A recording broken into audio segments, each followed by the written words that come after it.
This week, we talk about an underrated cult classic. We do. And this one is from your vault. It is from my vault. I brought this to the table. You did. In our relationship. Yes.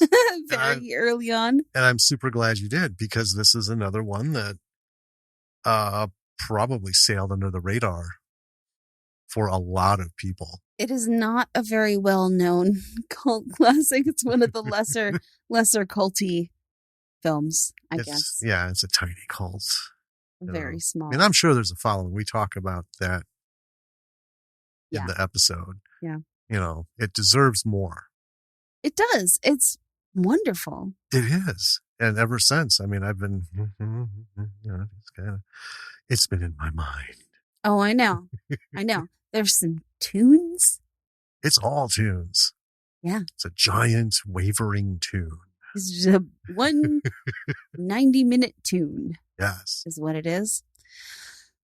Well, there's a lot of lessons also that we talk about. This one is chock full of really good lessons. Yeah. You know, and some that we touch on that we admit we should touch on more. That's true. But that's why we watch a bunch of different movies, because, you know, in some particular lessons, whether or not they're in my pee popped. Yeah, there. it did. Particular lessons that might be in a movie might be overshadowed by other things within that movie. Yeah. That's why we watch a whole bunch of different ones, because different things stick out to us. It is. But I know there's a couple that this one really, it called out a couple things. Yes. That in retrospect, half of the things we've covered on this show could have had those things talked about as well. But there's just so much other stuff going on. You know? We're not perfect. No. We can't finagle out every lesson every time. There's only so much. This is a long enough podcast as it is. Yes. We could do like a 14-hour one. Nah. Like once a month. No. Everyone can divide it up. I'm good on that. Yeah. Yeah. Well, shall we rock into this? Rock on. Let's go.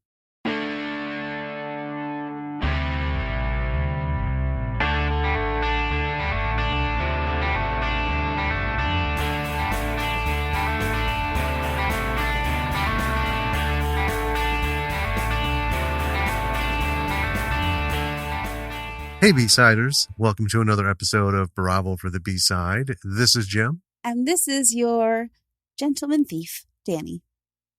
Ooh, getting fancy. Yeah. I can be all film tropes. Oh, okay. Cool. We've been watching a lot of Lupin lately. We have. So. We have. Well, it's a good show. It is a good show.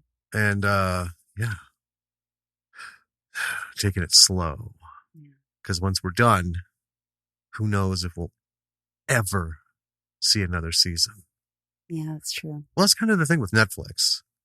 You know, you get into something, you like it, and then nothing. That's, I mean, not like, well, it's got to do a thing and film and come over here and that. No, we've had a lot of stuff that just vanishes. This is true.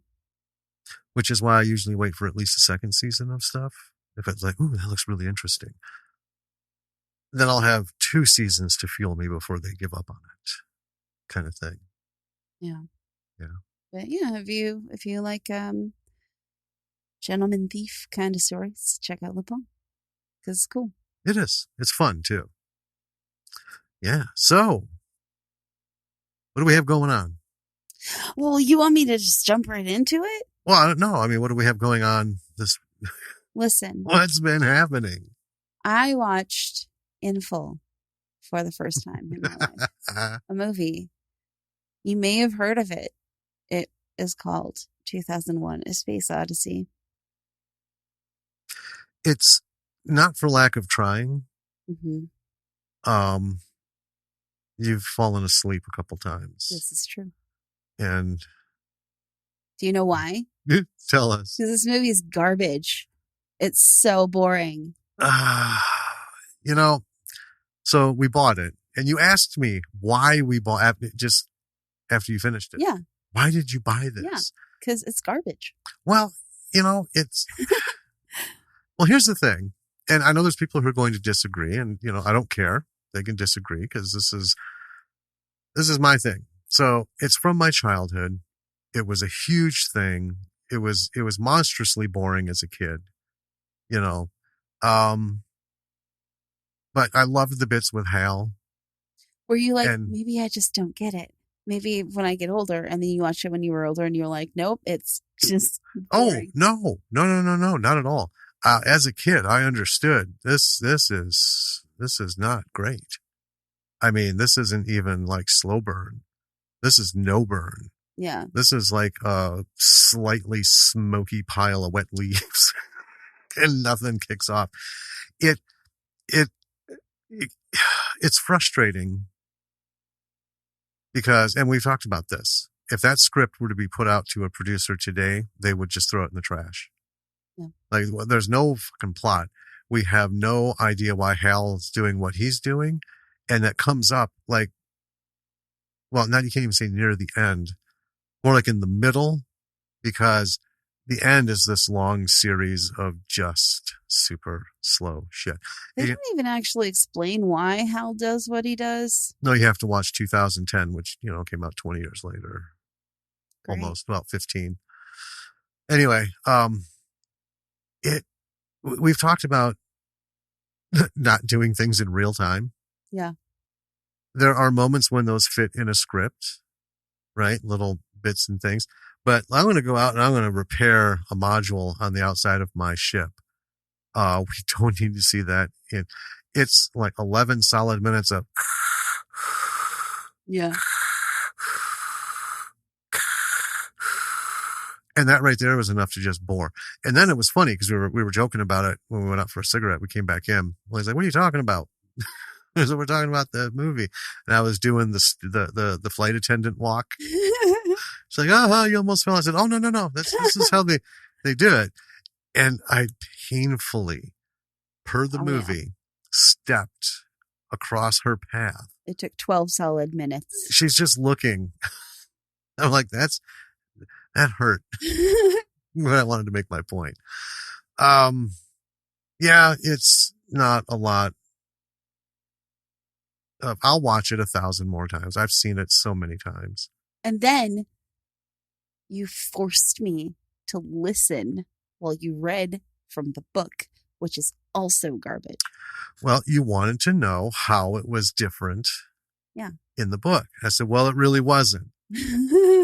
And folks, if you've ever read 2001: A Space Odyssey, which I did as a young child, and I've read it many times, and it's like the movie.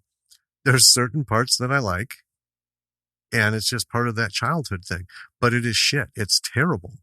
It is literally vomiting words. Yeah. Paragraph after paragraph after paragraph. And we were talking about Clark and Asimov, how they're just the worst fucking writers. Yeah, massively overrated. They don't, and I don't. Again, people are going to argue. Oh, but they've got $400.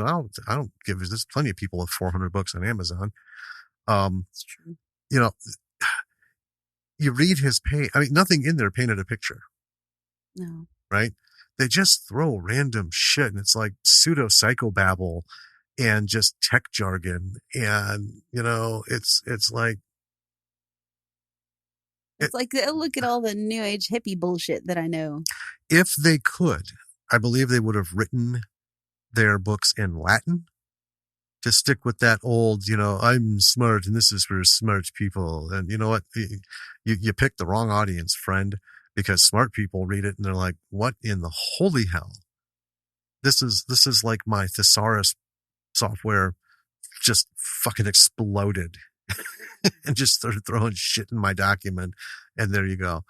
So anyway, it has its place in cinema, in as far as the history of things. It certainly is a piece of cinema. But it is woefully boring.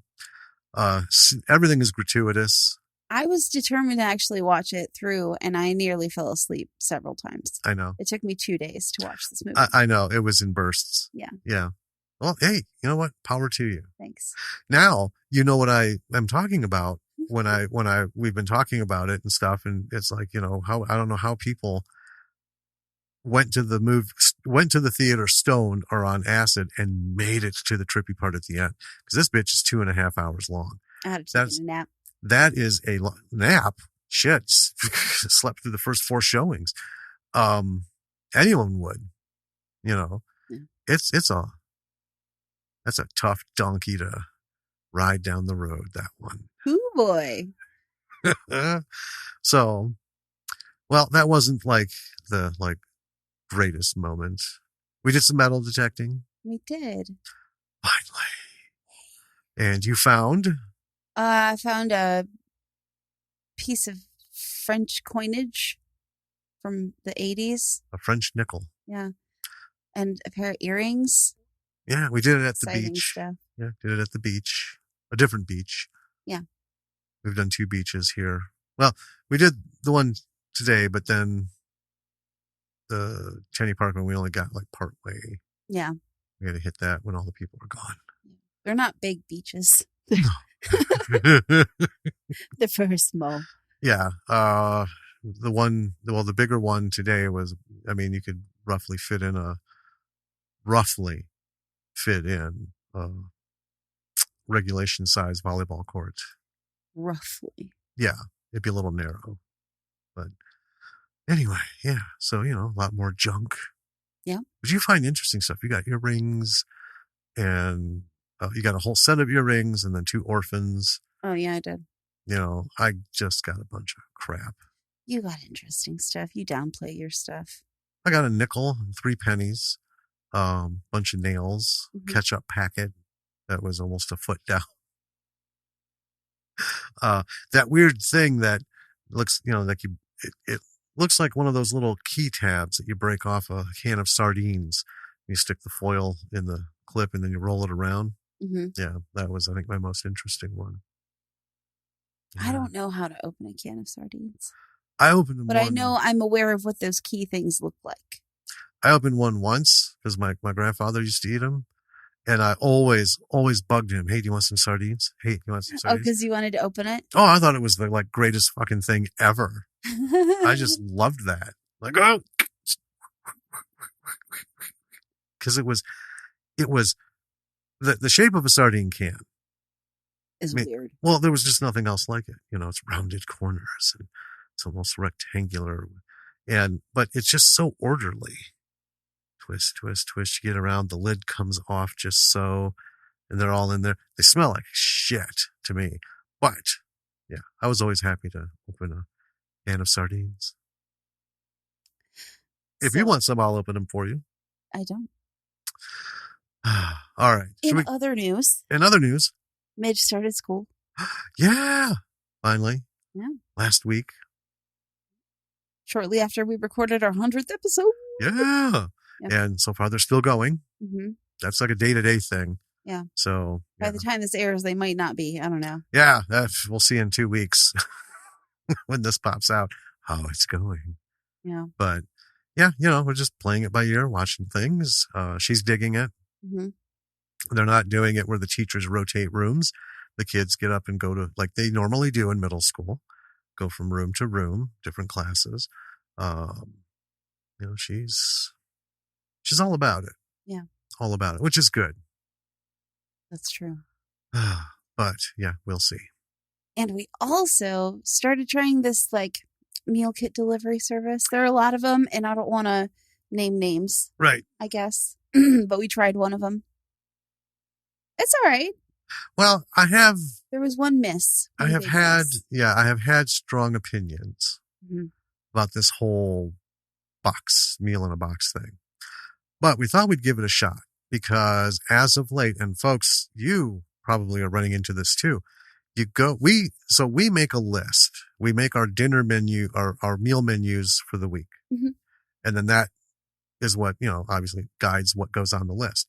So I go to the grocery store, and more often than not, I can't fucking find the most basic of things. And that derails the entire, dinner thing, because I'm at the store, you're here doing the laundry, and you and Midge are, straightening. So to try and have a phone conversation about, oh shit, well, what do we do for dinner for this one? I gave up a long time ago. I just say, fuck it, scratch it off the list and come back and say, Tuesday, we're going out. Because they didn't have anything. Yeah. But it's happened so frequently that we thought we would give it. And our grocery bill is, like everyone else's, is just going up and up and up. Yeah. We don't eat lavishly. No. I mean, we eat pretty basic, healthy stuff. But man. Yeah. It's like, Jesus Christ, I could, my grocery bill for a month is getting close to a house payment. It's crazy. Right? And I used to, for a family of 3. All right. And it doesn't matter that Midget's getting older, because that kid could always eat. Oh, yeah. She could always put it away. For a family of 3, for 3 meals a day, 7 days a week, would be between 120 and 150. And 150 was when we had to stock up on stuff, the shit that lasts forever. Yeah, it is well past that. Yeah. It's ridiculous. It's regularly bouncing over 200. Oh yeah, like 220 to 280 was the one, because we decided to do steak and shrimp and bullshit. It's chicken and right. Yeah, it's unreal. Outrageous. And for breakfast, we don't have bacon and eggs and this fucking German smorgasbord of breakfast goods. Yogurts and cereal and granola bars. Yeah. Sometimes bagels. Yeah. I usually just stick with Cheerios. I mean, how's that going to, inflate it? And then basic lunches. It's just, yeah. So anyway, we're trying this service. Mm-hmm. A couple of them, awesome. Yes. A couple of them, all right. I mean, not writing home about it.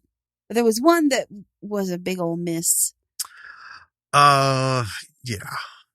It was a pasta and kale, but kind of thing. Overall, I would say that if it's something you've been thinking about, I mean, we're not going to name the one that we're using because we're not getting paid to do this. Right. But if it's something you've been thinking about, give it a shot. Well, yeah, and that's what we're doing is we're doing we're doing a 3-week run, 5 meals, right? Mm-hmm. Or 5 days. Yeah. And we're comparing that cost. We still have to go to the grocery store, but our list was 8 items yesterday. Because, they send you everything and the right amounts. So we're except seeing. for salt and pepper and cooking oil. And whatever. Yeah, just little things that you should have anyway. So we're just seeing how the cost each week with what we have to get at the store for just little bits of stuff. And then with these meals, see how it goes. But the nice thing is, when you want to have this meal, all that shit is there. Yeah. You don't have to worry about going and seeing this, 75 feet of empty meat coolers. It's like, fuck. Yeah. Or our particular grocery store, they tend to oh, well, everybody's been, buying this and that and the other thing. But what we're going to do is we're going to buy this totally weird fucking thing, and we're going to put it on the shelf in place of 9 different things. Yeah. So they're stuck with it. I just don't buy it. We just end up going out. Well, which I hate doing because it's more expensive and it's not healthy.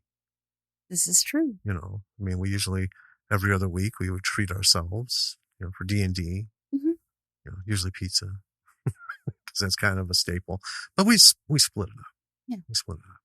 But anyway, I would say overall, I've been enjoying them overall, and the cost is comparable. And if it's something you've been thinking about, I would recommend it. Not that you care about my opinion, but yeah, they all have a first week's thing, $1.99 a box or some shit like that. Give it a shot. Who knows? You might like it. It might save you, especially if you are like us and you're having problems at the grocery store and you just can't find the basic stuff that you want. Or again, like our grocery store, let's get some carrots. You go there and you're like, looks like Bugs Bunny came in and just hate fucked every one of these carrots. I wouldn't feed this to a dog, Well, on that happy note, yeah, we have a movie to talk about. We do. What is that movie? This is a movie that we have, we watched.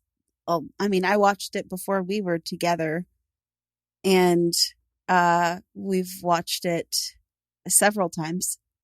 It is one of our kind of favorite standbys, and somehow never made it onto the list, and I'm not sure why, but we were thinking about what movie to watch, and I was like, oh, what about this one?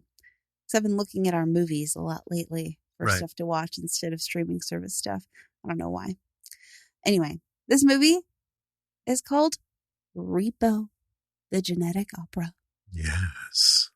It was made in 2008, written by Darren Lynn Bousman.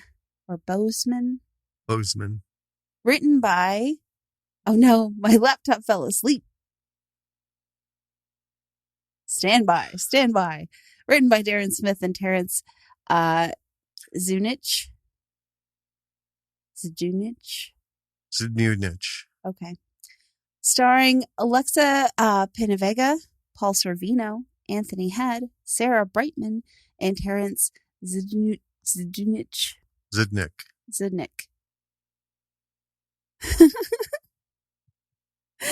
It's rated R. It had a budget of about $8.5 million. Yes. A fairly large budget. There's a reason for that, but it was still a B movie. Right. Here's the plot. A worldwide epidemic encourages a biotech company to launch an organ financing program similar in nature to a standard car loan. The repossession clause is killer, however. That's so clever. So, this movie was something Terrence Zunick. We'll just call him Terrence. Terrence Z. And Darren Smith had put together in New York, and it was doing really well in New York as a play. It wasn't a Broadway play or anything. Right.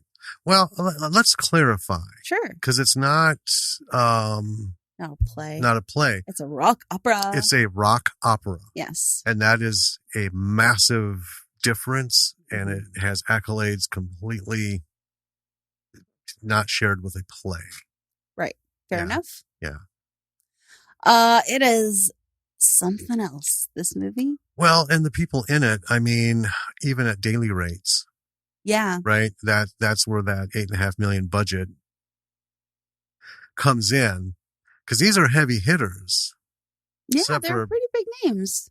Except for somebody we won't mention just yet. But, Anthony Head is not a cheap person. Well, no. To get on the screen. Paul Sorvino is I know. He's legend. Oh, absolutely. And Sarah Brightman is, she's not an actress, but I love her music. Well, Sarah Brightman she was starred in Phantom of the Opera for ages and ages and ages. Right, but she's not a screen. Right. Yeah. Well, she's a singer. That's her thing. I love her music. Oh, yeah. Beautiful. Gorgeous voice. Yeah, she doesn't come cheap because they didn't just find her. So, yeah. And Alexa Penavega. Yeah. Was it Spy Kids? Yeah, is it Shark Boy and Lava Girl? Yeah. Or Shark Girl and Lava Boy? Yeah, that was it. It wasn't Spy Kids, it was Shark Girl and Lava no, was it Shark Boy? No, it was Spy Kids. Was it? Yeah. Okay. Because Dani Trejo is in it. Yeah, it was Spy Kids. Yeah. I'm embarrassed that I know either of those. But we do have a 12-year-old who was smaller at one time. This is true. Yeah. I think this was before Spy Kids, though. This? Yeah. Oh, she was little. Oh, you're right. Yeah. There is no fucking way they'd have put her in Spy Kids at that age if she did this movie first.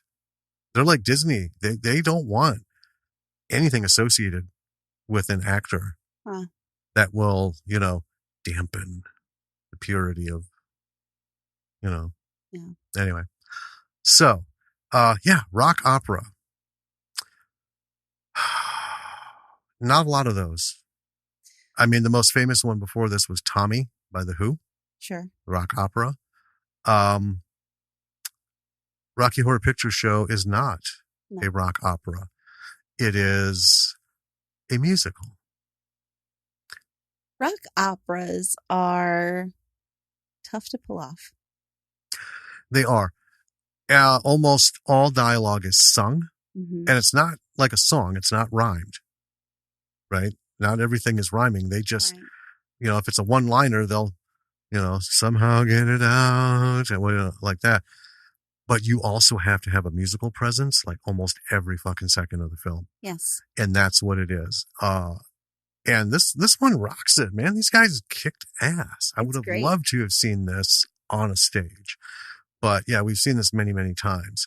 And I think we need to start talking about it. Let's do it. Why don't you start us out? So I'm going to start out. We open with these cartoon panels. And I love when things open like this. A comic book. Yeah.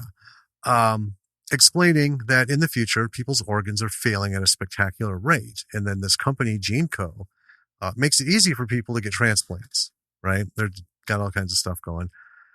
And however, if you fall behind on payments, they send the Repo Man. Mm-hmm. And he just comes and takes your organs. That's it. And just leaves your gutted carcass on the side of the road. It's kind of fucking hilarious, really. Yes. GeneCo also invented this drug called Zydrate, and it's extracted from the dead, and they use it to take the pain of surgery away. Yeah, it's like a souped up painkiller. Yeah, but it's super addictive, right? And then we're introduced to the Largo family, who are the owners of GeneCo, and they're just, I'm not going to get into all of them, they're just super fucked up, right? We'll talk a little bit about each one as we go through, or maybe you've got a little more to go on, or do you want to interject? Well, what I wanted to who say, they are? I didn't put a lot about them because I kind of did them as we go through the movie. Right. Because we just see them in this first part. But I think this first part, if you want a good example of like front heavy exposition that is necessary and works, this is a good film to see. Well, it is, because this is not their story.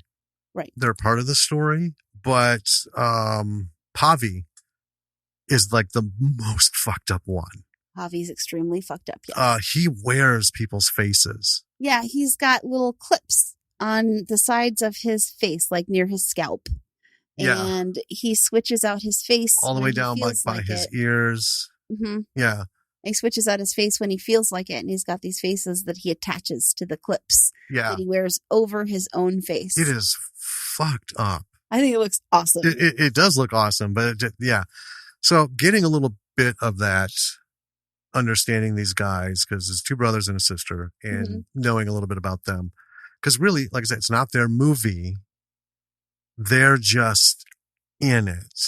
Well, but knowing this bit about them helps frame the moments they are on screen. It definitely does, because they have very distinct looks. Like, they're very distinct silhouettes. And they're very different as characters. They are. Like, wildly different.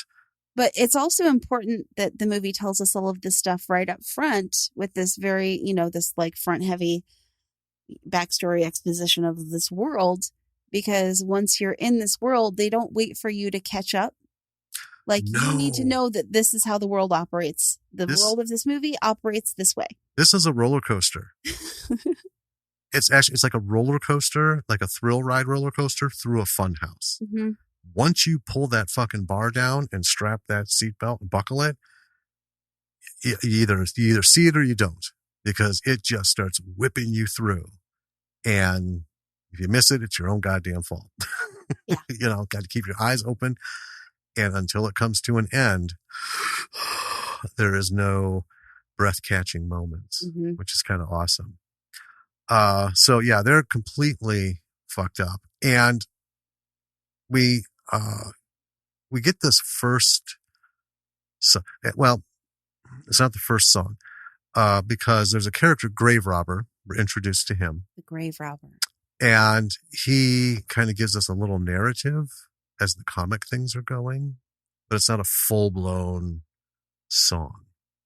Right. So we get our first song, and I pulled these from the movie. Each one's about a minute or two. Well, this one's about 2 minutes. But I want you to just kind of get the feel of what's going on. So what he's, actually, yep, nope, not yet. That comes up in a minute. Sorry, jumped ahead of myself. Grave Robber, this is where he's giving that narrative. Well, we meet the Grave Robber, and he sings to us about the Repo Man. Yes. While we watch the Repo Man do an organ repossession. Yeah. It's real grisly. We got some gory effects, and he's chasing down a woman to get her heart. Mm-hmm. It's fucking wild. And then last thing I'll say is they do a nice scan over the land, which is this brilliant miniature that they built for this landscape. And it's just awesome. And of course, everything is bleak. It's very post-apocalyptic looking and dark. We have Mr. Largo looking over some pictures that were taken in secret of his kids, just showing how all the more fucked up they are, kind of each one doing the thing that is their thing kind of bit. And then this is funny. There's some, stuff going on. And then this doctor comes in and tells him he has a terminal illness. And then he just has the doctor fucking killed right there. Yeah. Why the hell not? Well, because the doctor brought him some bad news. But we already know that this world was built on bodies, because that pan showed, I wrote him, it's like a sea of bodies. Yeah. It's like an ocean, just bodies and bodies and bodies. And then this huge collection of graveyards. And then just in the tiny little center of it is this like dystopian kind of Blade Runner-ish looking city. Well, yeah. And there's this floating, I never noted this. Oh, the floating billboard? Yeah. Billboards. Yeah. It's this giant, it's not like a regular billboard. It's very Blade Runner, kind of junk Blade Runner. Yes. Looking. It's like I don't know, just imagine like girders and scaffolding and all this shit, this big thing, all these digital, one big one, couple small ones, just kind of floating around, mostly advertising Gene Co. Yes. Yeah. Sort of their thing. Yeah. There is already in this movie just like so much music and interesting visuals that it's hard to like keep up with everything that's going on. Mm-hmm. We meet this young girl, Shiloh, who is going secretly via an underground tunnel to visit a grave. And she's also wearing a mask. Right. Like a gas mask. Yeah. Not a hide your face mask. And she's in a mausoleum.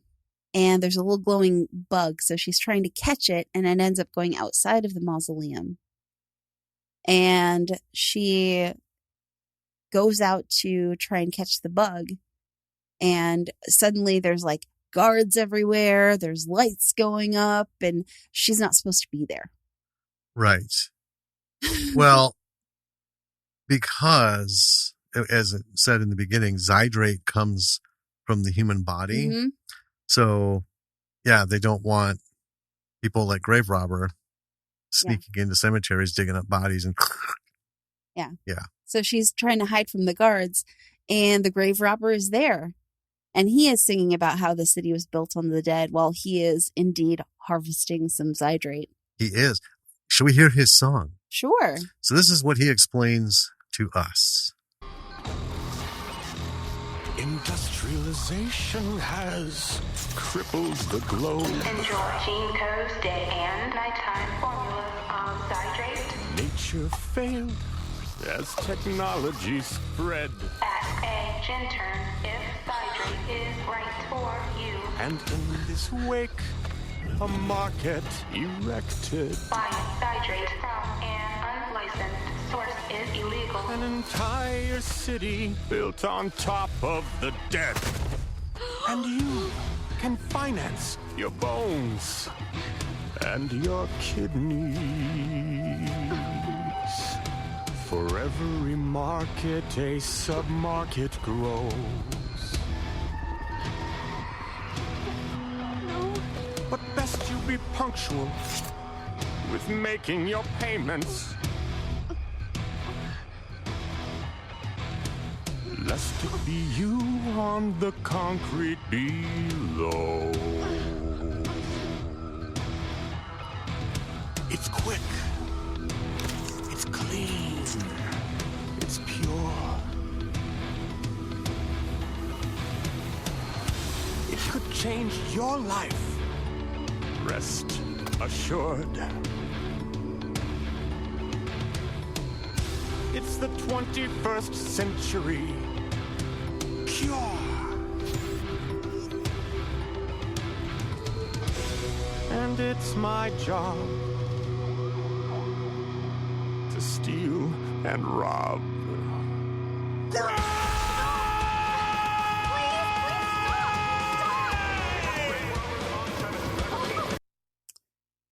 So yeah. Yeah, I love that. So he ends up drawing the attention of the guards. Clearly. In a very big way. Oh, yes. And takes the body that he was harvesting from and uses it as a battering ram to get through a wall. Yes. And this room is chock full of bodies. Like, this world is gross. Yeah.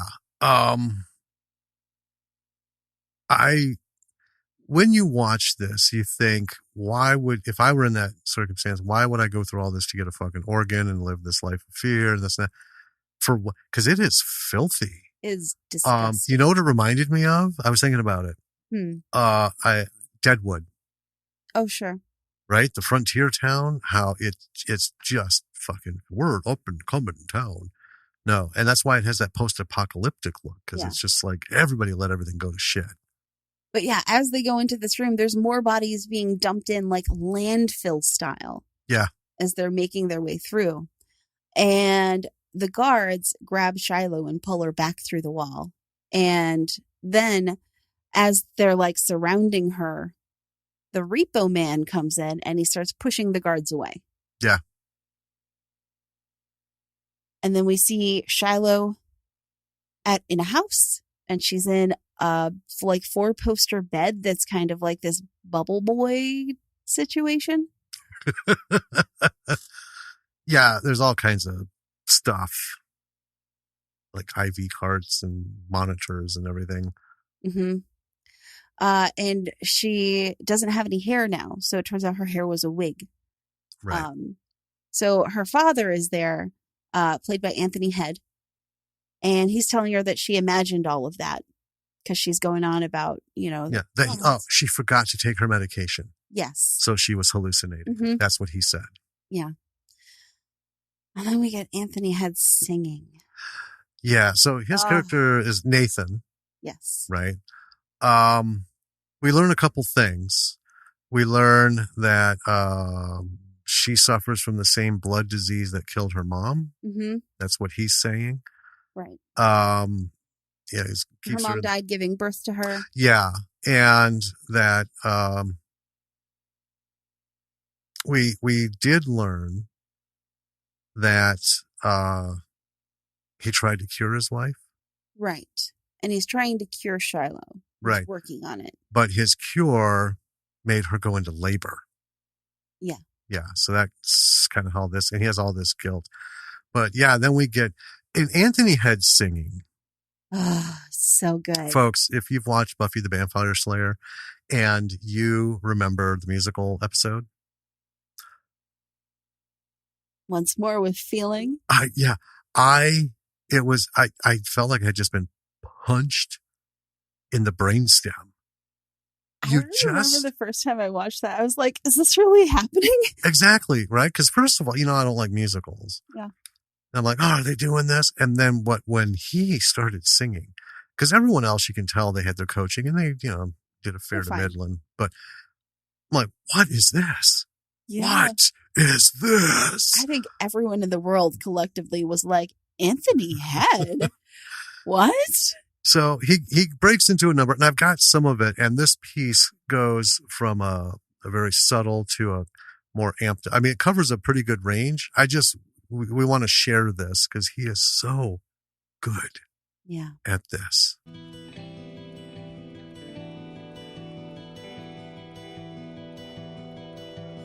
Years roll by without you, Marnie. 17 have come and gone. I raised our Shiloh with the best intentions. But there is something I can tell her. I'm lost without you here. I am only living out a lie. Shiloh can never leave. She is my everything. Nothing can bring you back. Shiloh is all I have.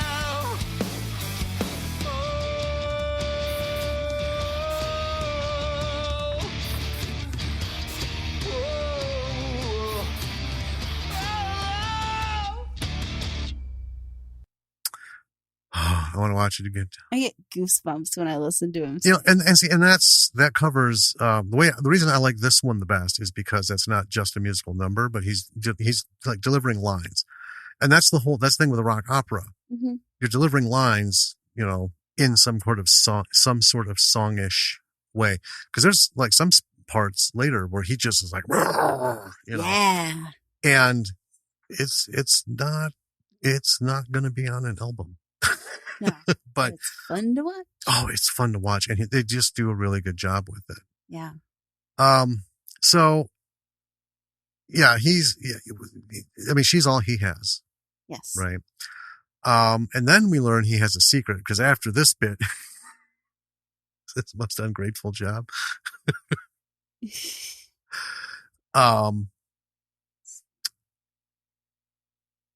We get a bit of him and Roddy Largo, who's the head of Jinko, as they're younger, like from the past, right? And we learn that Nathan is the Repo Man. Yes.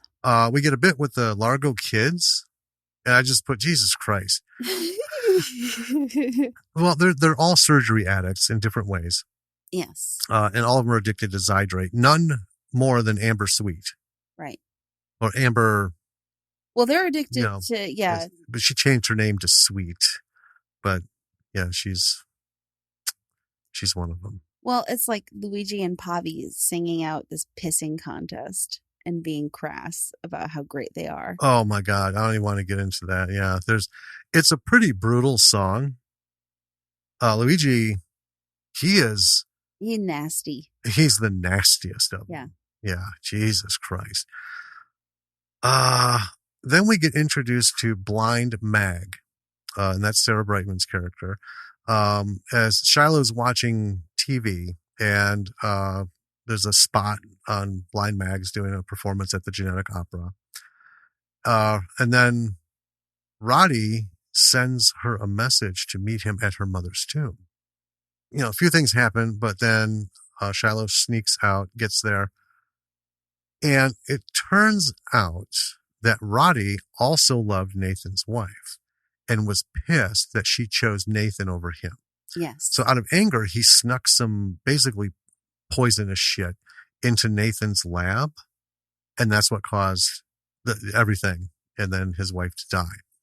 So obviously Nathan doesn't know this. And then Roddy does the whole confession thing at the tomb. Shiloh listens. And then he has her tossed in a car. He wants to leave Jinko to her instead of his kids. Well, yeah, he doesn't exactly tell her this, but he says that I can cure your blood disease. Yeah. and cure her illness is what I had in my notes. Right. But there's a number where he's, talking about that. Doesn't want his ungrateful shit kids to have the company. Yeah. He's basically like, my kids are all fucking horrible. Yeah. Which is true. It is. We get back to Nathan in the basement doing a repossession. And this is his thankless job song. And he's hilarious as he's ripping the organs out of this dude. Singing. Yeah. And it's funny because in the end, he just like shoves his arm into the guy's chest cavity right up into the head and starts doing a ventriloquist bit. Yep. And then he spots Blind Mag on the TV. And we learn that they say, she's the voice of Gene Co. Mm-hmm. And then we get a quick bit on how she was blind. And Gene Co. gave her eyes. Mm-hmm. Yeah. So then Roddy takes Shiloh to this like carnival kind of thing that's going on. Yeah.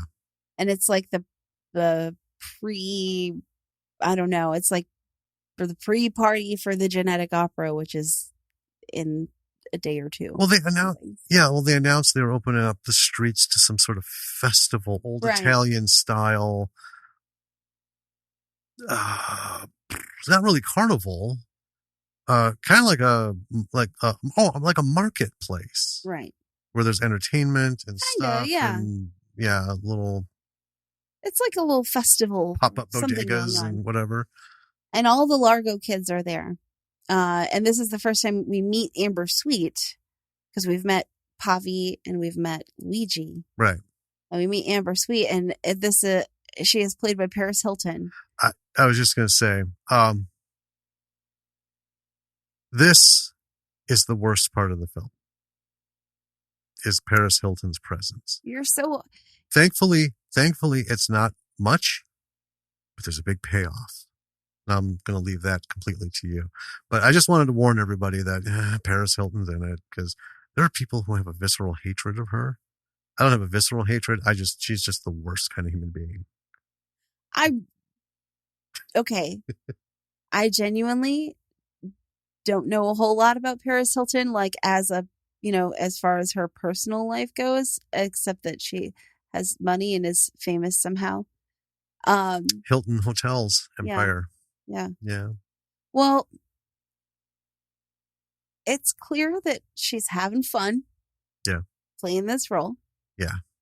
She's in, I would say, probably top form for her in this movie. Sure. So Shiloh, like this is all kind of going on, and Shiloh has been brought there by Roddy to meet Blind Mag. And Shiloh is just captivated. This is like a kid meeting their hero. Yeah, she's it's grown a up hero hearing moment. Blind Mag sing. Yeah. And Shiloh is also kind of simultaneously realizing, like, I need to get home. Yeah, because if Dad finds out she's missing, mm-hmm. that's a whole separate movie. Right. She's not supposed to leave What's going to happen? Bedroom. Right. Right. So she kind of like, she gets shunted into this little tent, while Roddy and the kids are off doing something. Yeah. And the grave robber cuts the side of the tent open, and he's like, "Hey, come out this way." And she's like, "You're real." Yeah. But not before her dad calls. And there's this really awkward phone conversation between the two of them. Watch conversation. Yeah. Yeah. They have these little hologram heads on their watches that pop up, and it's kind of cool, really. Well, because her medicine alarm goes off. Yeah. And then it goes off while Nathan is torturing his victim. So he calls Shiloh to make sure she took her medicine. And she's trying to hide the sounds of the carnival going on behind her. Yeah. And he's trying to hide the sounds of the guy that he's torturing and disemboweling. Yeah. And then the grave robber comes and helps her escape. And I know that this next bit is your favorite while she's escaping with the grave robber. It is. He whips her away and takes her to some back alley somewhere. And this, in my notes, to me, this is the best song of the film. It is the catchiest, most fun number. I love this song. And I've got just a bit of it. Didn't get the whole thing because we don't need to do the whole thing. That's why you watch it, folks. But to tantalize you, let's hear about Zydrate, sung by Grave Robber. How old are you? 17. I had my first surgery when I was 13. And thanks to Z, I couldn't feel or remember a thing. A month later, I was turning tricks.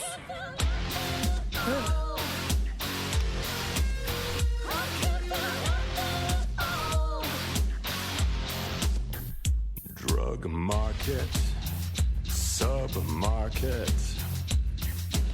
Sometimes I wonder why I ever got in. Blood market, love market. Sometimes I wonder why they need me at all. Zydrate comes in a little glass vial. A little glass vial? A little glass vial. And the little glass vial goes into the gun like a battery. And the Zydrate gun goes somewhere against your anatomy. And when the gun goes off, it sparks and you're ready for surgery. And right about there is when Amber Sweet rolls down the alley singing grave robber, da da da. She wants some more Zydrate and this whole thing. She's addicted to surgery. Yeah. And that has a huge thing later. But when we learn she Blind Mag is going to be stepping down. Yes. And Amber Sweet wants to take her place. Yeah. And she's not a fan of Blind Mag. Oh, she Amber hates Sweet. her for some reason. Mm-hmm. Yeah. So after this number, further into the song, we learn that Blind Meg's contract says that if she leaves, Roddy and Jinko can take her eyes. Yes. Okay. So the mighty fine print. Mm-hmm. After that is we get, or that information is given to us. The cops show up, looking for Amber. Because Roddy's like, where the fuck is Amber? You know, Grave Robber and Shiloh take off. Shiloh makes it home before Nathan gets back, from a repo job. Just barely. She gets up to the top of the stairs. And then his secret panel opens. She's sneaking in as he is also sneaking in. Yeah. But they just miss each other. She goes to the living room, up the stairs, and then he comes in. Yeah. There's his little secret door. So Nathan has to go and meet Roddy because Roddy's called him in for a meeting. And Roddy has assigned him to repossess Meg's eyes. And they fight briefly because Nathan does not want to do this. And we learn that Meg was Shiloh's mother's best friend. Yes. And so Nathan knows her very well, and he doesn't, he's like, I'm not going to do this. But Roddy kind of holds over Nathan's head the death of his wife, saying that if you don't do this, I'm going to tell Shiloh and, all this stuff. Well, and he's paying for Shiloh's medication or something. He's financing Nathan. Yeah. Through the job and everything. Mm-hmm. Yeah. And Nathan ultimately says that he can't do this. So while they're meeting, Blind Mag is calling at Shiloh's house. Mm-hmm. And by calling, I mean she is there in person. Yeah. Ringing the doorbell. And Shiloh has to work hard to get down there and meet with her because, she's locked in her room. I guess her sneaking out is, as much as she's done it, I guess it's not that easy. And Mag tells Shiloh a lot of things. Yeah. She lets a lot of cats out of bags. Yeah. And Shiloh is just like, huh? Like, what the fuck? Whoa. The history was not as it had been presented to her. Right. Yeah.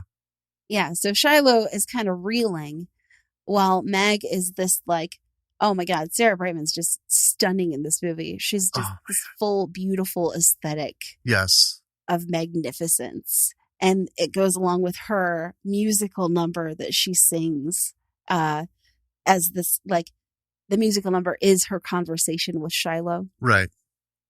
And she ultimately gives Shiloh a warning to not lose her integrity. Like, kind of at the end of her musical number. Yeah. Yeah. Well, and then Shiloh ends up well, Nathan actually comes in at the end of this. Before Mag can leave. Right. Shiloh ends up begging him to let Mag hide there, trying to say that the Repo Man's going to get her. They're going to take her eyes and stuff. And he just like screams at her to shut up. Yeah. And pushes Mag out of the house. Yeah. And you didn't like this part. I don't really like it. It like Shiloh breaks into this me. Yeah, total teen angst series of songs. But it's wild and yeah, it's, you know, just a teenager ranting and raving. But let me tell you something, people. It's not inaccurate. Well, it's not inaccurate. But the best part of this number is like a mysterious wind on a shadow appears in her little rock fantasy. Joan Jett. Yes. Joan Jett. Yeah. Holy shit. It's awesome.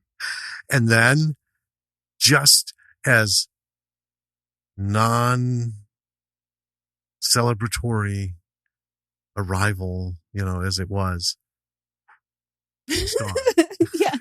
As mysteriously as she came in, she's gone. She's Shiloh's backup singer for a minute. Yeah. She's gone. And it's hilarious because she's like, you know, in like any kind of sitcom fantasy or movie fantasy, right? The closet blows out and it's this endless space. It's like a TARDIS. And there's a band playing on a stage and stuff. But yeah, all of a sudden she's bouncing around the room, sitting and bitching. All of a sudden they cut to it, and in the doorway steps Joan Jett with her guitar, just fucking shredding it, yes. Right? And then gone. I had to say that. Oh my God! And in the end, Nathan comes in and just smacks her to the floor. Yeah, which is a little off from the dynamic that we had been introduced to. Nathan's under enormous pressure at this moment in time. You have to feel for him. Yeah. At this point, because this is a terrible fucking place to be in. Well, yeah. And there's nowhere to go because Roddy owns everything. Yeah. Cops, everything. Yeah, Roddy owns the world. Pretty much. Basically. Yeah. You know, he's the leader of Gene Co. So, do you want to... Well, then next thing we see is Roddy standing in front of a mirror and he's putting his toupee on, which is awesome because he has this from the front, you know, we see him. He has like me. His hair's combed straight back and he's got a ponytail, not as big as mine. But it's a toupee. Yeah. So Roddy is played by Paul Sorvino. Yes. So he's putting that on and covering up this like blood red blemish that has shown up on his face. Mm-hmm. That's the hint of the illness. Amber comes in screaming about her latest surgery, how to fuck up her face. I love this bit because the scene goes on for quite a bit and we don't see her face. She's covering it with her hair. Well, and when she's just storming around, she's having a tantrum, but they shot deliberate angles and kept her in shadow or, you know, 3/4 from the back and you can only see to the ear. So we don't see what's going on and this and that. And then he starts yelling at her and everything. Like he warned her about this. this. And just, he's like, I'm sick of you fucking kids, you worthless pieces of shit, this and that, and always getting into fucking trouble, and I told you this and that, not to do this. And then we see her surgery. Oh, my God. Oh, it's great. She is royally fucked up. It is hilarious. And she's got to sing that evening. Yeah, she's supposed to sing. That's the genetic opera. So he starts to get ill. So he can't scream at her anymore. And he's just like, and this is the thing about Paul Sorvino. He plays these roles when he's a dad. It's so good. He can go from, and he does it in every character. And it's not the same, but the transition is the same kind of transition. And it's just so wonderfully done. He goes from just this disappointed rage to,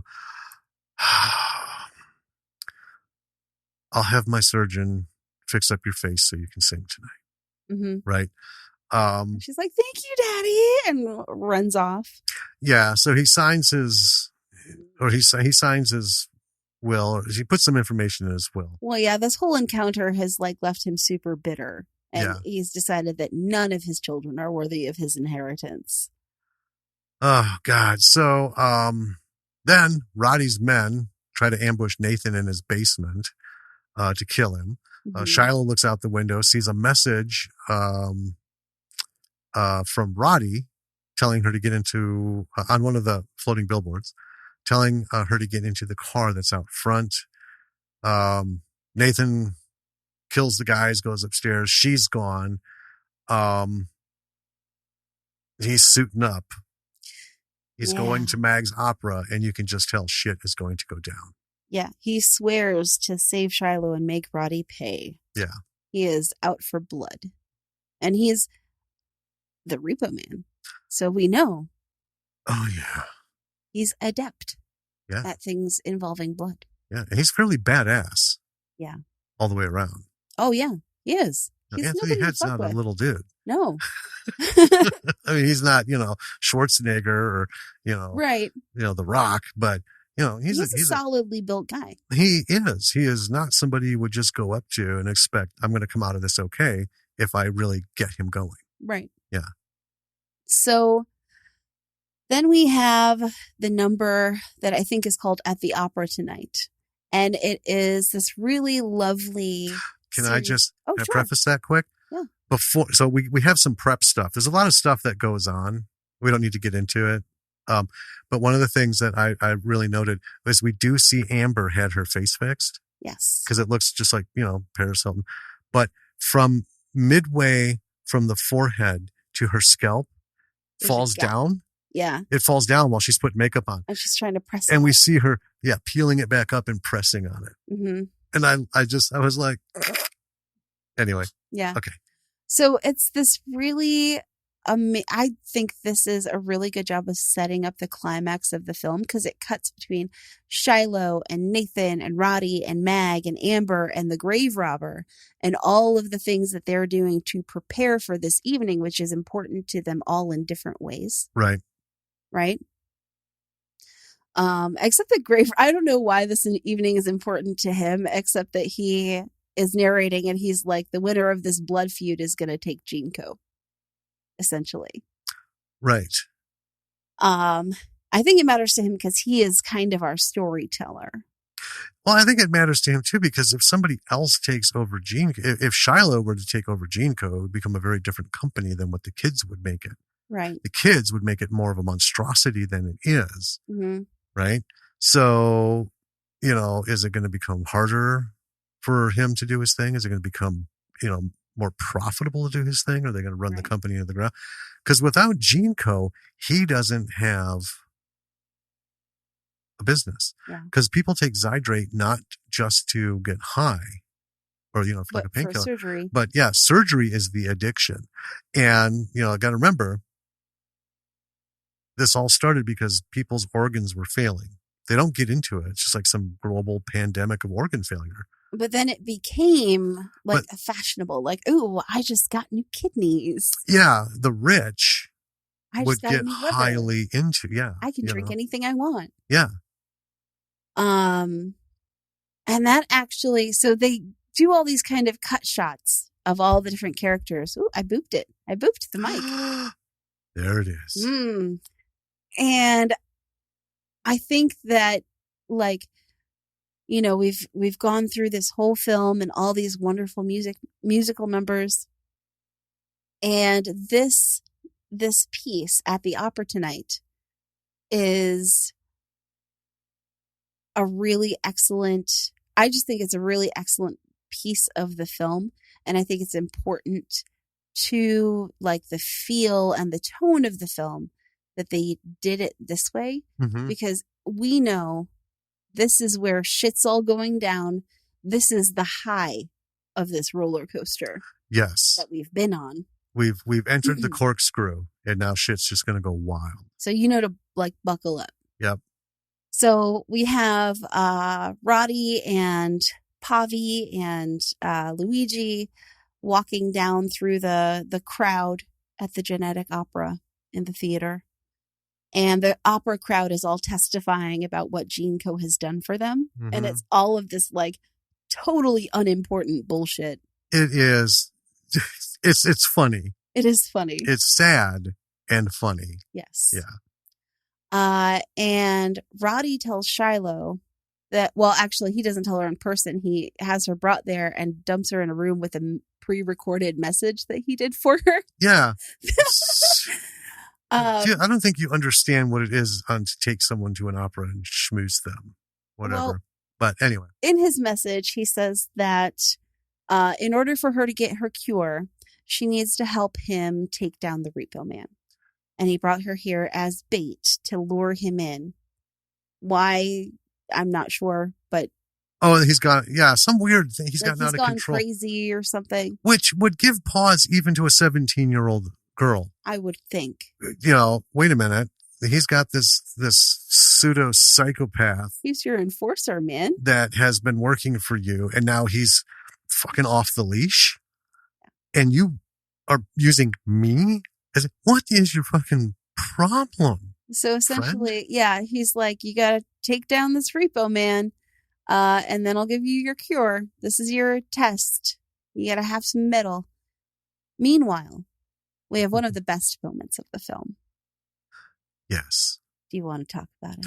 I know you do. Well, I think you do. I thought that was your favorite. Well, it is. It's Amber Sweet is opening for Blind Mag. Yeah. And as she is singing, her face flops off of her face. Like just like splat. Like when you take like two things of Jell-O, like you take a bowl of Jell-O and you flip another bowl up on top of it upside down. When it doesn't take, it just all of a sudden sloughed off. Yeah. And there's these big eyeballs. Yeah, and just red, raw teeth muscles. And the muscles. Oh my God. And she is mortified. Yes. Oh my God. I, however, am so satisfied. You bitch. And then, so I know that this isn't like this next bit. I know that this isn't like the quote unquote climax of the film. Right. But Blind Mag's number for Magia is entrancing. Oh my God. It's Sarah Brightman singing, doing what she does best, belting out that operatic. It is. And here's the thing. It fits the film. It absolutely does. And we'll talk a little bit about that when we're almost to the end, and we'll start talking about these things that make this thing work. It was and is always a delight watching this number, because it's just like watching her on PBS or in concert. And, you know, it's like, God damn, she is good. I have watched just this number from the movie, like on repeat multiple times, because it's just so good. But she ends this number with a little like revenge and control of her own. She finishes her song by looking directly at Roddy and saying, "You could take these eyes. Singing. I would rather be blind." And she's got these like talons on her fingers, as she's like singing and gesturing. Yeah, on each index finger. Mm-hmm. And she takes these talons and pries her eyes out. She jams them into the center of her eyes and then turns. So, imagine if you're pointing at somebody, folks, right? And your knuckles are up, your fingers out. Now put it towards your face, jam it in. And then she starts scooping and then, yep. And the first time I saw it, I was like, oh, what? Well, yeah. Oh my God. You didn't say anything. We're watching it when I'm watching it for the first time. Oh, yeah, I didn't tell you. Yeah. And I was like, Jesus Christ. It's pretty bloody. It is. It's pretty gory. Oh, man. And she's on a harness. Yeah, she wire work. She's being lifted up and everything. Yeah. Floating around the stage like a dark angel. Yeah. And as soon as she does that, Roddy like does a little hand signal or something. No, he cuts the wires himself. Oh, that's right. Yeah, he's off to the side, so he cuts the harness wires and she falls onto a spiked fence. Yeah, they have like a wrought iron fence on the stage and it's kind of with little spears. Yeah. So she hits that and it's just nothing but fucking blood. Yeah. Yeah. Oh. That scene, like, it gives me goosebumps every time. It's so good. And then, I know, Repo Man is creeping through the theater, goes into a room, sees what looks like somebody sitting in a chair, and it's a dummy. Shiloh comes out of nowhere, hits him with a shovel, knocks his mask ends up coming off. And then from here on, it's like all in the open. She's pissed. Right, she knows her dad is the Repo Man now. Yeah, we get the, I hate you bit from her. She storms off. Nathan loses his shit and just starts fucking ripping through every human being in his way. Yes. Oh my God. This is what we're talking about, folks. Anthony Head's not a little man. And the character of Nathan is not some little, numb fucking nibble nod. And then Luigi ends up stabbing him in the leg. And everything gets from here. Everything is revealed, They're telling Shiloh that Nathan killed her mother. Roddy tells her Nathan poisoned all the medicine. Nathan calls out for someone to please help his daughter because they're separated. They're on the stage now. The audience is just sitting there like a bunch of big dumb shits. Mm-hmm. Right? Yeah. And she's missed her medication, so she's like collapsing. Right. She comes to. Nathan's now in a wheelchair. They're still on stage. Mm-hmm. Roddy gives her a gun to kill Nathan, telling her that he'll leave her gene co. Yeah. If he kills him. Well, Roddy also reveals that Nathan's been giving her like Zydrate in small amounts her whole life. And so she's not actually sick. She's just like suffering from withdrawal. Right. And there's like a back and forth with the gun. Roddy eventually gets it, shoots Nathan. Roddy dies on stage. After telling his sons how awful they are. Yeah. Oh, God, I think I'm dying. Oh, by the way, you're the worst. Yeah. You're just the fucking worst. Thud. And then the audience at the end of this is still sitting there. Yeah. We get a really, really nice number. Yeah. With Shiloh and Nathan. They reconcile and then he dies. So it's pretty, it's beautiful little exchange that they have. Shiloh sings her way out of the opera. Grave Robber closes out, letting us know that Gene Co. is unruled, as it were. So nothing was actually settled. Right. And then. Well, then we do get a final little scene. Oh, yeah. With Amber ending up running the company with her brothers kind of like backing her up. Oh yeah, it's a little cutscene. She auctioned her face to charity. Luigi killed some of the bidders. Killed the 3 highest bidders, so Pavi won the face. So he wears Amber's face now. And then she claimed something like some sort of like message from God kind of thing. And everyone's like, what the fuck? And then Luigi, the movie ends with Luigi just screaming at the people, threatening to fucking eviscerate all of them. Yeah. Clap, you motherfuckers, clap, or I'll fucking cut you. Anyway. So Oh, it's Repo. That's Opera. Repo, the Genetic Opera. Again, it's a rock opera, Mm-hmm. and this is no small thing to pull off. It's hard enough to do a musical where you have to take one part of the story and put it into song and dance. Yeah. This is beginning to end. Yeah. There are on the soundtrack over 60 different separate tracks. Yeah. It's crazy. Yeah. One of the things that makes this work so well is at first I want to say the cast, Oh, yeah. right? Everybody is in on this. And Terrence, who plays Grave Robber, Mm-hmm. right? We should have looked it up because I just realized now, shit, he did that other film that we saw. It was like Devil's Carnival. Devil's Carnival. Yeah. He is a good singer. He is. He has a voice, and it's really, I love it. Mm-hmm. But to get these names like Anthony Head and Paul Sorvino in on this, kudos to these guys because they're in, right? This isn't the kind of thing where you sign a contract. First of all, you don't even sign a contract. You're like, what is it? It's a rock opera. Right away, you fucking turn around. You're like, fuck this. Right? This isn't a try. I'm sorry, what? Yeah, this isn't a try it on, see how it fits kind of thing. To be in this, from the words rock opera, they were like, all right, let's go. Tell me, talk to me. All right. Because rock opera, like I said, it is so hard to do. But all these people's performances, what makes this bearable, the difference between rock opera and a musical, there's no dance numbers. That's true. I mean, there are a couple of like choreographed dances in here.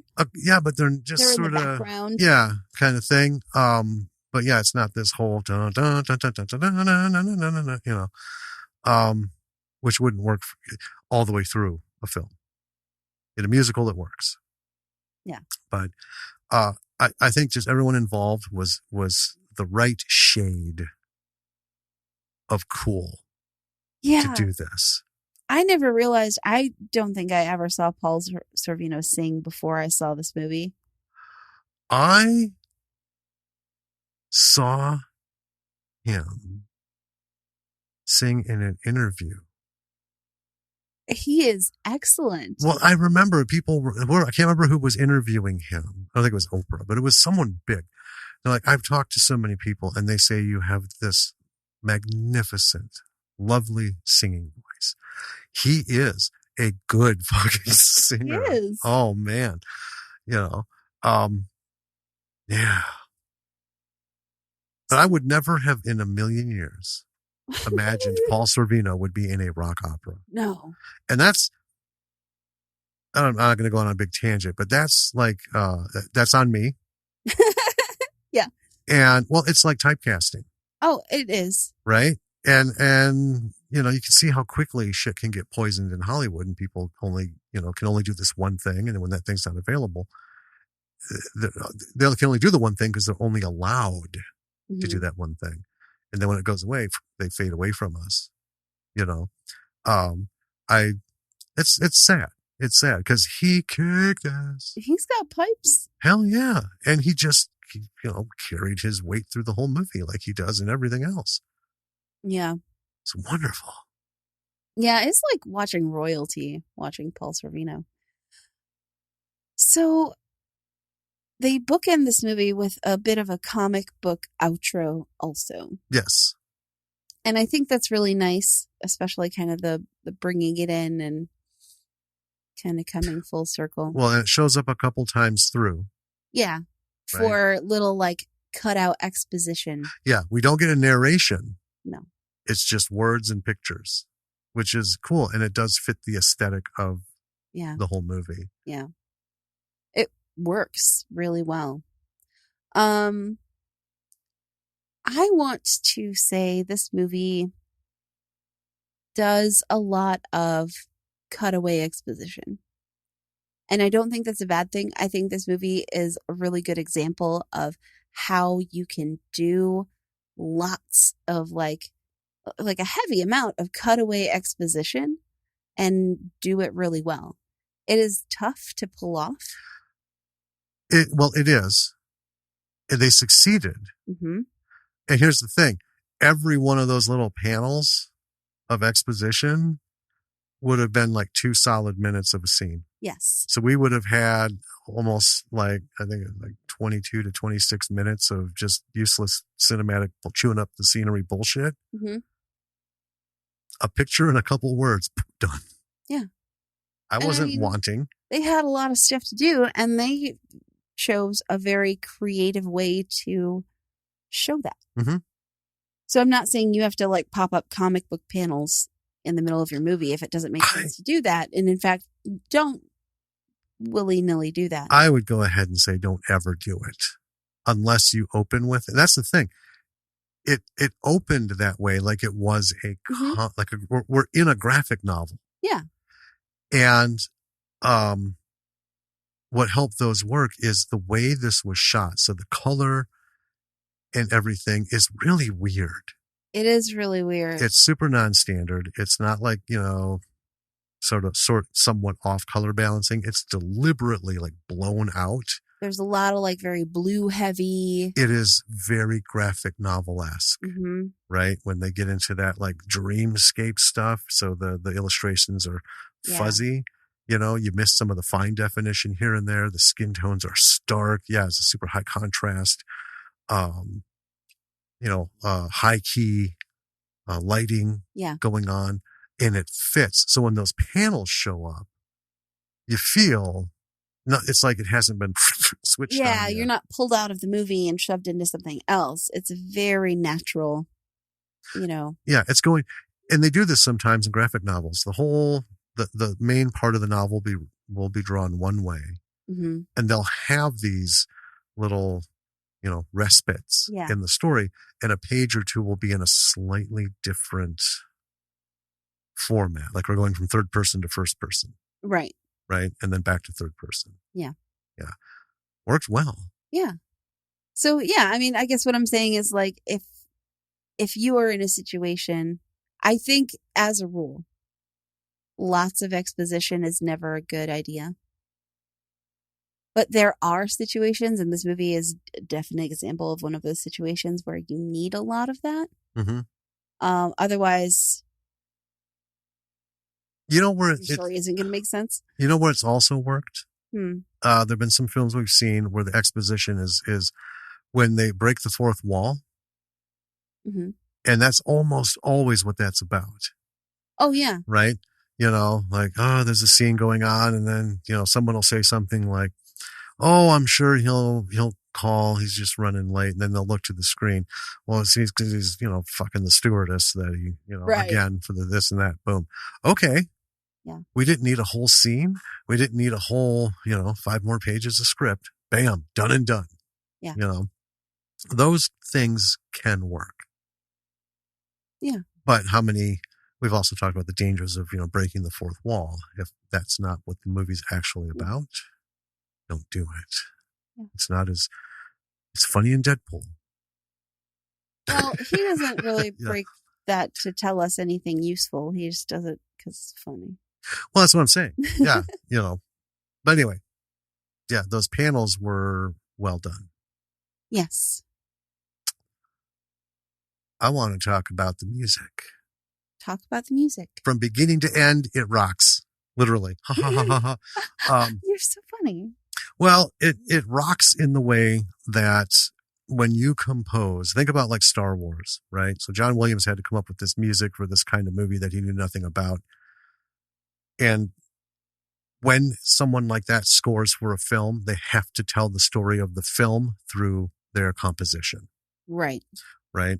But that comes in little bursts, right? There's like and 7. It's usually done after. It's usually done after filming, right? Yeah. Well, they'll come up with some things to start with. They have to come up with like a tone to work with. after they talk with the director and stuff. But usually, yeah, it's seeing the scenes and knowing what he needs to score for. And then the whole thing is you got a 7-minute score and you've only got 45 seconds that show up. For a rock opera, you have the music is the story. Yes. We can write well. I would like to think so, yeah. We've written a few things. Mm-hmm. We know that like a sitcom is not where we would thrive. No. Writing for a sitcom, so we've never tried to. I would not call us classically funny people. Well, our sense of humor is weird, and it's ours. Yeah. And it's between us, and we make each other laugh like all day. And Lily is, she doesn't realize it yet, but she's inherited it. I know. A dark, sardonic sense of humor. Yeah. But I would never, I don't care if somebody called us up and said, hey, saw what you guys did. That was great. We got this rock opera idea and we'd love to have you on it. I'd be hard pass, man. Hard pass. I'd be a producer. I'll be an idea man. I could not write for music. Really? I give it a go. I wouldn't. I couldn't. It's not how my brain thinks. Interestingly though, like, when writing solo, headphones on, have my music track because that's the mood. And when we're writing together, we have our music list. Yes. And we skip to certain portions. Like this is a down, dirty, heart-wrenching thing. So we go to that group of tracks and then that, helps fuel the mood. But I'm not writing for the music. No. Writing with a feeling. Yeah. I am just astounded at this because, it's not my first rock opera because I saw Tommy. Sure. With The Who and crazy. But I was already kind of indoctrinated into that because it was rock and roll and it was The Who sort of thing, Well, yeah. And I mean, growing up, I loved Andrew Lloyd Webber's Phantom of the Opera. Yes. I don't know. We can't give these people too much credit. We just can't. This to me is probably one of the hardest things. A musical is different. Musical, you can write a movie, right? And then you can take, okay, this is the music, this is the musical, this is the number. And then you got to come up with that number. Yeah. Right? Richard O'Brien, Rocky Horror Picture Show. I mean, that's fucking fantastic. Funnily enough, so the person who introduced me to this movie was actually the person who introduced us. Yeah. When I worked with her in another state department. So she's got good taste. She has excellent cinematic taste. She introduced me to a lot of quirky, let's say, movies. She was the one who told me to watch The Human Centipede. Anyway. Yeah, we still, curiously enough, it's on our list. It's been on our list since we began this. When we made our giant list of let's hit these movies. That fucker is hard to find. Yeah. And Cannibal the Musical. So when she told me I should watch this, she also told me, I don't know why she told me this, but as like a prep for it, she was like, they were trying to, I think, be like the next Rocky Horror Picture Show. And that's not what it is. Right. But it's really great. Well, and she was like, and also Paris Hilton's face falls off. And I was like, sold. There we go. But this is, I don't think they were trying to be Rocky Horror Picture Show at all. I think they were trying to be their own thing. I think they were trying to be their own thing. I think maybe by saying trying to be the next Rocky Horror Picture Show, the next cult classic that just really thrives. Yeah. Because it should.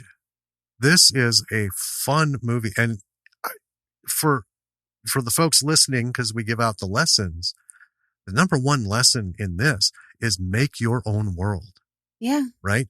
The dystopian thing, you don't need Marvel budgets to create these, fucked up cities and this whole. They used a model landscape. Yeah. They use miniatures, right?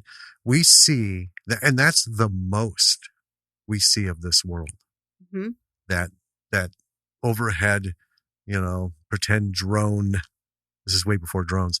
Pretend drone flight over the landscape, and you can tell it's miniature. Yes. And you can tell it's not, we're trying to create an entire planet.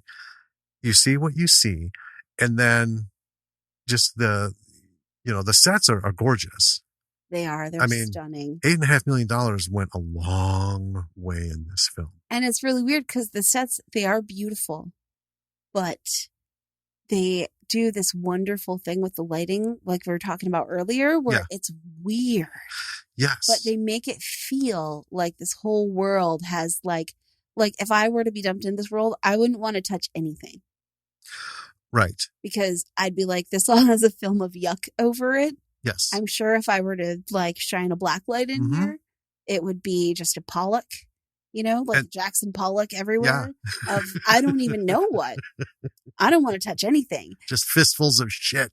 Like everywhere. Yeah, and with lighting. With the lighting. And the way they lit it, and then in the aftermath post-production, the way they colored it, right?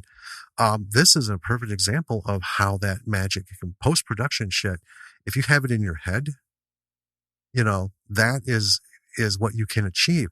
And what you can achieve this look with an $1,800 budget. Yeah. Right?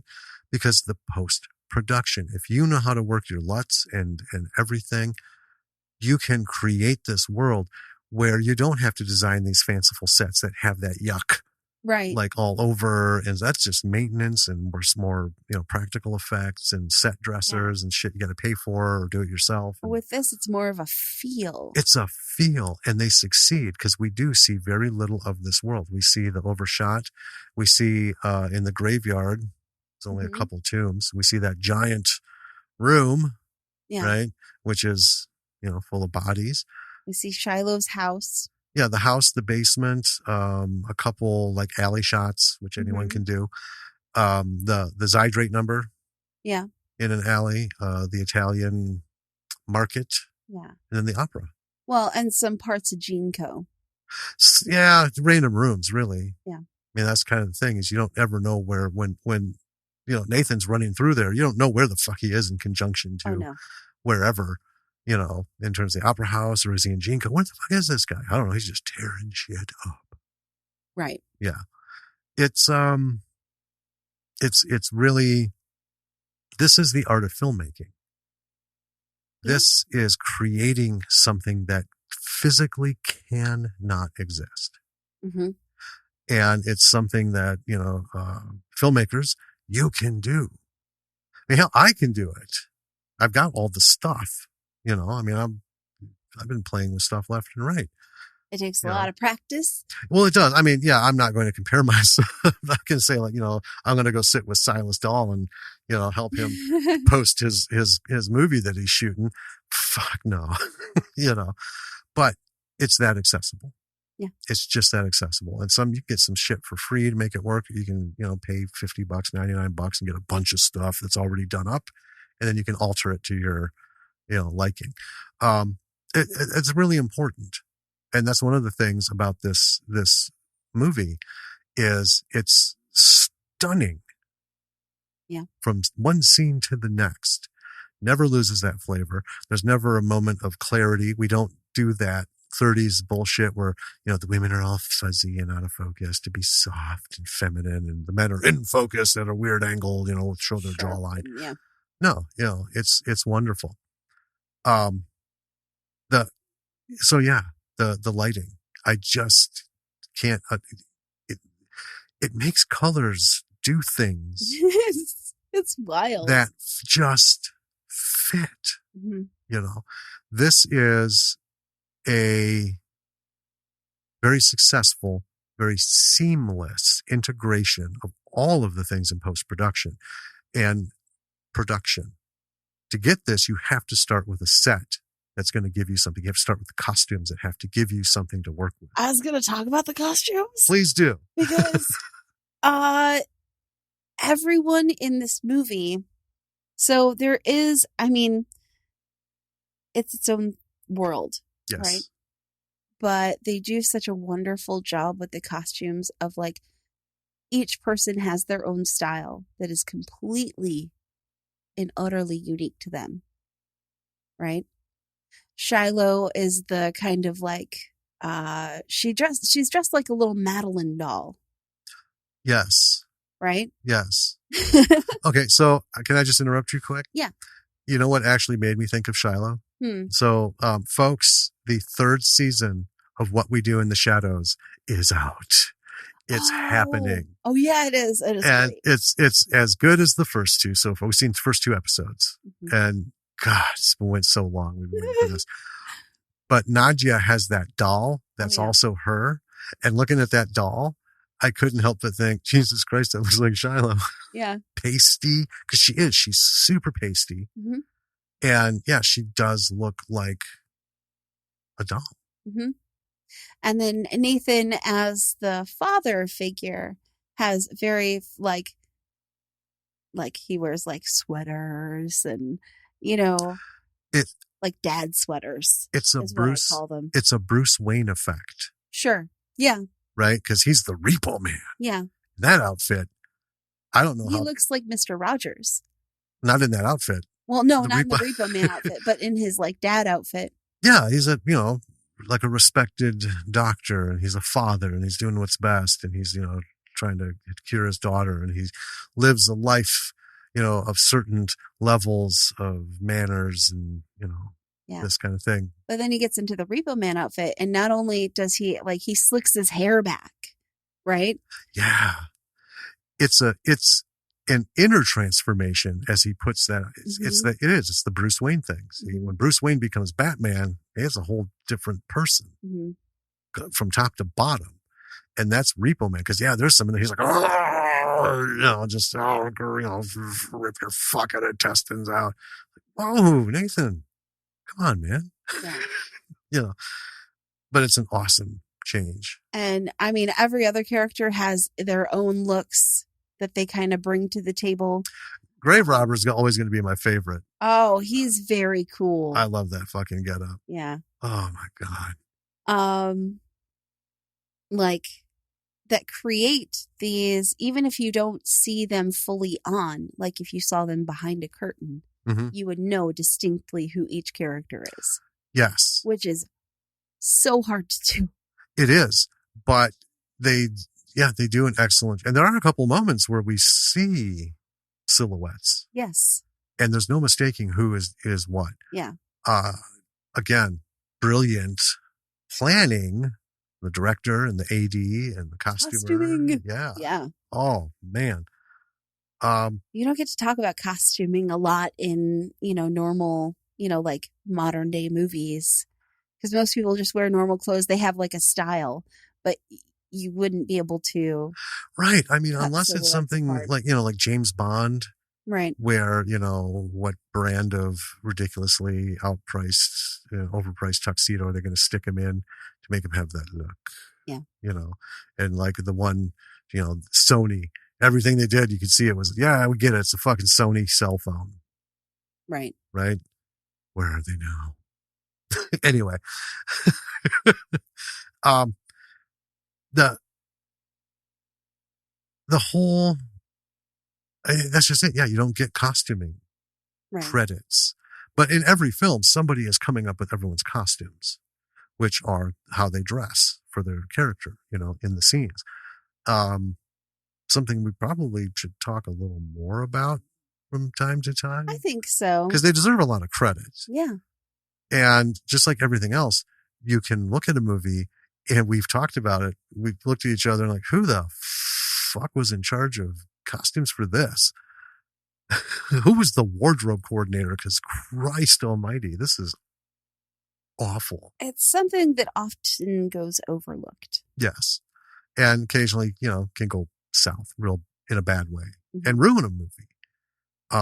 But it is a fine skill, because when you have a quirky character, if you dress them in too much ridiculous shit, then it just looks like pained and trite, Mm-hmm. right? The ones who are really good at it on a normal movie, you just don't notice it. If you think Right. about it afterwards, when you're having a movie discussion, you're like, God, she just looked the part in the way they dressed her, and and then the set dressings and the set designers, designing for the characters, their homes and stuff. But this one is true costuming, Yes. because like Paul Sorvino, he looks like the last standing 18th century Feynman. Yeah. His ruffles and just Mm-hmm. it's wonderful.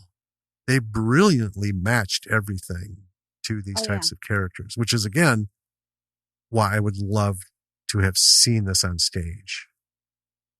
Have we covered all the things? I don't know. I could talk about this forever because it should be the next Rocky Horror. This should have, because we were, when we queued it up, so we own this and we own it on iTunes, Mm-hmm. and we had it queued up, and they had underneath the ratings, and I was glancing at them, and Lily's like, what? They're like, I don't know what the hell they're talking about. It didn't get Right? good ratings. No. Yeah. A lot of that could very well have to do, we talked about timing. A lot of movies were before their time and just tanked. We've covered many of them. Yeah. That were like, let's talk about Redwood Massacre, right? David was like, I guess they just weren't ready Right. for it. And it's funny because they weren't, but like 4 years later, horror fans were demanding that kind of movie. Yes. And it started getting traction 4 years That's later, wild. So when you're coming up with something, I think it's not so much this movie, but I think the lesson I want to throw out in general is quit listening to what, producers are looking for this kind of movie. Producers are looking for that kind of movie. And we get a lot of those emails from Stage 32 now. Oh, yeah. Like a lot. And if you have that kind of movie ready to go, I mean, if you've written it and it's been sitting, obviously contact one of these folks, go through the process and do your pitch and try to get something going with it. But when they say producers are looking for this or studios are looking for this, don't sit down, don't drop all your shit, right, and try to write that thing. You don't have enough time to create something that is going to be good. Right. That is worthy of putting your name on it, where you're going to be like, I feel really fucking good about this. Yeah. Because if you're one of those people like, well, I can write a screenplay in a week. A monkey can write a screenplay in a week. Writing a good screenplay, that's altogether different. And we have had discussions with folks on that. So write your thing.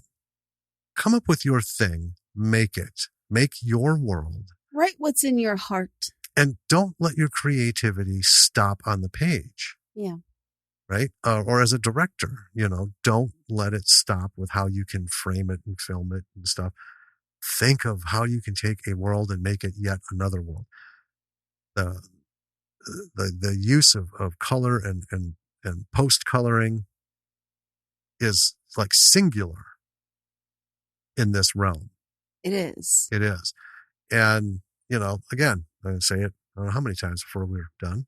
This should be a cult classic. They should have midnight movie viewings. They could have, they should. Especially like fucking Zydrate Number. And when Anthony's running around as the fucking Repo Man, people dressed up that would be awesome on stage when he's, That'd be super fun. Maybe we should. Well, we have enough stuff to do. We can't do this also. Well, it's hard to do public stuff now anyway. That's true. But it has crossed my mind. As, we were hoping to get a movie festival going, but I know. it is clearly not the right time because things are just going to keep slanting down. So now's not the right time to jump into a venture that relies on the entirety of the public to fund you with their purchases and visits. Right. Just saying, folks. But this would be fun to have an audience participation thing like that. Oh, yeah. You know? It absolutely would be. And it's just jamming. All these tunes are, I'm, you know, just thinking about them. I move like I do when I think about Rocky. Yeah. So, yeah. I think that does it. I can't think of any lessons for creating a rock opera. I haven't done it. Don't know how to do it. Yeah. Reach out. I mean, watch this as an example of what the end product should be. Reach out, folks, to one another. You know, see what you can do. Talk to musicians. Mm-hmm. I mean, they're the ones who are going to make it happen. Yes. Right? You can have people walking around just blathering, but without that fucking music, you've got nothing, you know? And especially with like a rock opera. I would love to see more of this. I love orchestral music in movies because, you know, that's in my lifetime, it became a thing. Yeah. Instead of, you know, like 2001 didn't have any orchestral music. They used classical music already recorded, right? Nothing was made for it. Yeah. You know. Anyway. Well, with that, go check out our website. www. Go check out our website. Jim will tell you what it is. I feel like I've been slighted so many times in the last 2 weeks. What do you mean? I think you know what I mean. LordsofMissRuleProductions.com. www.lordsofmissruleproductions.com. Nice job.